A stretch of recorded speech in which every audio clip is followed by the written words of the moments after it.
C'est l'heure de votre journal sur Radio No, présenté par Maël Manomba.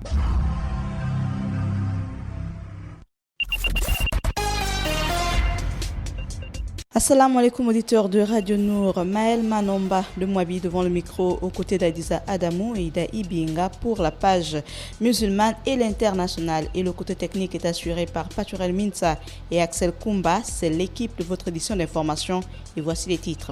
Nous démarrons notre édition d'information à l'intérieur du pays, précisément dans la province du Wolontem, au stade de Yem, où des écrans plasma ont été dérobés malgré la surveillance militaire. Le gouvernement déconseille le recours aux services Cloud 1 et coffret de luxe.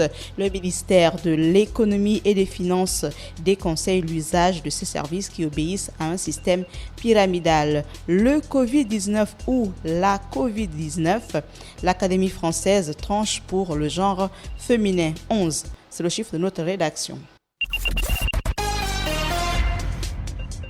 Le stade Ngong de Yem sous surveillance militaire vient une nouvelle fois de faire l'objet d'un acte de vandalisme au sein de l'hôtel de la dite infrastructure sportive 6 au rez-de-chaussée. Les cambrioleurs auraient apporté 4 écrans plasma avant de saccager plusieurs bureaux. Pourtant sous surveillance militaire depuis l'acte perpétré le jeudi 30 avril dernier par un groupe d'individus cagoulés connus sous le nom de cellules du Grand Nord, le stade Ngong de Yem n'est pas en sécurité. Les vandales auraient forcé l'entrée des suites 6, 2, 17 et 26 de l'hôtel dans lequel ils ont emporté 4 écrans plasma. Saisi de l'affaire, le procureur de Yem, le secrétaire général de la province, accompagné d'autres autorités militaires de la province, se sont rendus sur les lieux pour les constatations d'usage. Comme le veut la procédure, une enquête a été ouverte.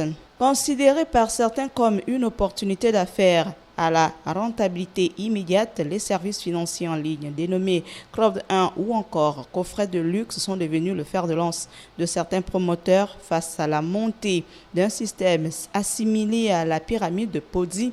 Le gouvernement réagit et annonce l'ouverture d'une enquête pour déterminer les contours liés à ces produits d'investissement. Le gouvernement déconseille le recours à ces services, une situation qui rappelle la célèbre affaire de Bersal. Préférons dire le coronavirus pour éviter le débat autour de l'usage approprié du mot Covid-19. L'Académie française chargée de veiller au respect du bon usage de la langue française, l'institution créée depuis 1635, recommande son emploi au féminin.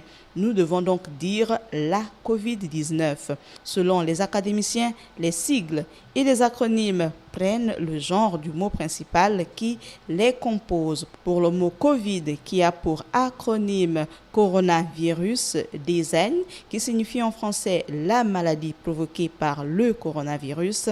Dans ce sigtime, maladie étant considérée comme le mot principal ou le noyau, maladie étant féminin, on dira donc la Covid-19. 11, c'est le chiffre de notre rédaction. Denis Bouanga figure parmi les 11 nominés pour le prix Marc-Vivien Fouet, récompensant le meilleur joueur africain de Ligue 1. J'invite à présent Adiza Adamou de Njolé pour la page musulmane. Assalamu alaikum Adiza. Walaikum salam Maël. Au sommaire de la page musulmane du jour, rapatriement et réouverture des mosquées font l'actualité dans le monde musulman. On ouvre la page musulmane du jour au Maroc où une centaine de Marocains sont rapatriés d'Alger. Alors que plus de 30 000 Marocains sont toujours bloqués aux 4 coins du monde, un vol de Royal Air Maroc a affrété un vol spécial depuis Alger selon les médias du royaume.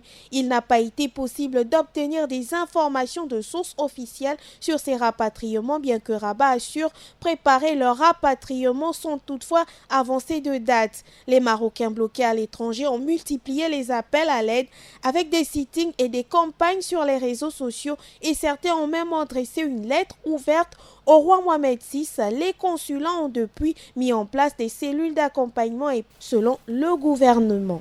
À Jérusalem, après 2 mois de fermeture, l'heure est à la réouverture de l'esplanade des mosquées. Les mosquées de Jérusalem et principalement Al-Aqsa, qui étaient fermées depuis le 15 mars dernier, ont rouvert ce dimanche 31 mai. Ce lieu particulièrement sensible de l'esplanade des mosquées est administré par le Waqf de Jérusalem, un organisme qui, pour des raisons historiques, dépend de la Jordanie. Par l'esprit et par le son, nous sauverons Al-Aqsa, Allahu Akbar. Se sont écriés des milliers de fidèles qui se sont élancés ce dimanche 31 mai à l'aube pour la prière du matin sur l'esplanade des mosquées.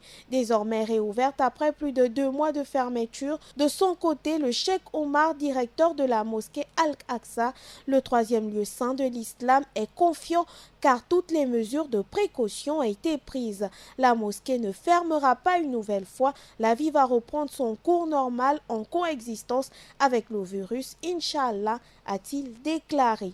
En Arabie Saoudite, les fidèles saoudiens sont de retour dans les mosquées. Des fidèles ont afflué ce dimanche 31 mai dans les mosquées saoudiennes comme à Médine. Les mosquées ont rouvert dans tout le royaume sauf dans les villes saintes de la Mecque après plus de mois de fermeture en raison de la pandémie du nouveau coronavirus. Et du côté de la France, la grande mosquée de Paris annonce sa réouverture pour le 2 juin 2020. Pour préserver la santé et la vie des fidèles, des concitoyens, la grande mosquée de Paris avait décidé de fermer ses portes et d'annuler toute cérémonie religieuse dès le 10 mars 2020. Les sacrifices consentis par l'ensemble de la société et par la majorité des fidèles qui ont choisi en toute responsabilité d'accepter cette situation contraignante et inédite commencent à donner des résultats très encourageants. Et ces résultats, Maël, ont amené les pouvoirs publics à autoriser par décret les cérémonies religieuses dès le 23 mai 2020. Voilà Maël, c'est tout pour l'actualité dans le monde musulman. Sur ce, je vous dis assalamu alaikum. Nagode Adiza Adamou pour toutes ces informations. On reste à l'international avec Ida Ibinga, cette fois-ci pour parler de la construction d'un musée en mémoire d'Edith Lucy Bongo Ondimba. C'est à Oyo, au Congo-Brazzaville. On reste au Congo-Brazzaville où les candidats aux examens d'État sont rappelés ce 2 juin à l'école. Et le Brexit pour parler entre l'Union européenne et Londres. Assalamu alaikum Ida Ibinga. Wa alaikum salam Maël. Voici l'actualité internationale du jour. C'est avec l'hommage rendu à l'ex-première dame du Gabon, Edith Lucy Bongo Ondimba. La famille présidentielle congolaise vient d'ériger un musée en sa mémoire. Elle était une première dame très appréciée, aussi bien pour ses qualités intellectuelles que pour son élégance et son goût pour la mode. Edith Lucy Bongo Ondimba, seconde épouse du feu président Omar Bongo Ondimba, est décédée le 14 mars 2009. Pour autant, la mémoire de la fille du président Denis Sassou Nguesso va continuer à être célébrée à Oyo. C'est dans cette ville du département de la Cuvette, par ailleurs fief politique de la famille présidentielle congolaise, un musée vient d'être construit en sa mémoire. Dans ce joyau architectural, plusieurs toilettes conservées avec soin ainsi que d'autres objets seront exposés.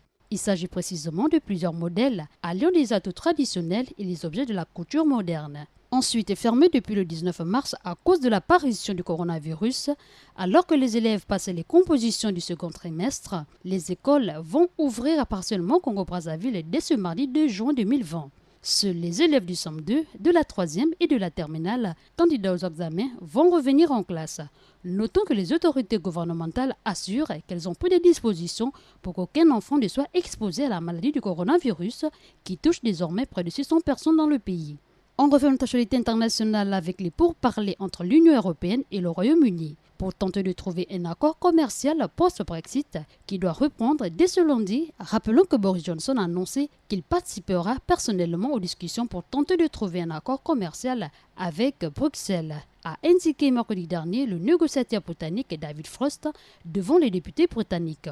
Cependant, le divorce étant désormais acté, les deux parties tentent désormais de définir leurs nouvelles relations, particulièrement sur le plan commercial. Merci Maël, merci fidèle auditeur. Voici que je vous ai présenté l'actualité internationale du jour. Nagode Ida Ibinga, je dis merci également à toute l'équipe du côté de la technique, Axel Kumba et Paturel Minsa.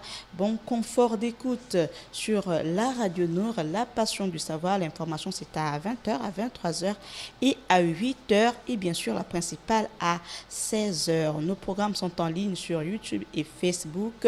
Maël Manomba de Mouabi devant le micro, à toute l'équipe Adiza Adamou et Ida Ibinga. Bon confinement. Assalamu alaikum. Radio Nour, il est 16h.